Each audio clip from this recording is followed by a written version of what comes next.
Zdravím vás, přátelé, já jsem Pepa Polášek, alias Mistr Invektu, tato úžasná slečna vedle mě Zuzka Slezáková.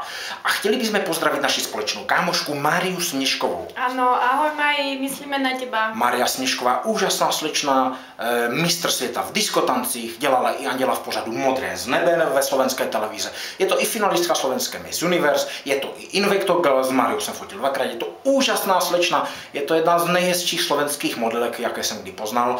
A k těm úžasným slovenským modelkám jsem přidal tady další úžasnou slovenskou modelku, která je tady Zuzka, protože já říkám furt, že Slovenky jsou fakt pěkný baby, takže když se na to bude dívat nějaká slovenská modelka, tak mě určitě napište a tady Zuzka mě může doporučit, jej mi reklamu.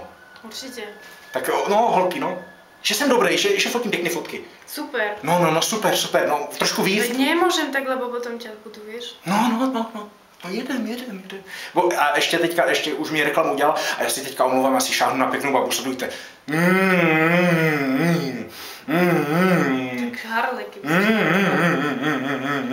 Dobrá masáž. Babi, čo? Já od roku 1999 dělám masáže i některým modelkám, no, takže v pohodě. Dobré vědět. Takže děláš furt ty pózy, tak fakt babi pak dostávají křeč, jo. Aha. A já umím dělat i motorku. Chceš vidět, jak dělám motorku? No. Je.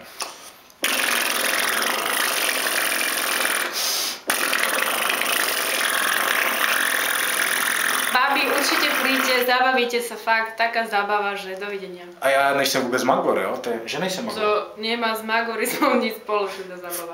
V pohodě, lidi, tak se mějte a čus. Čaute, ideme fotiť, papa.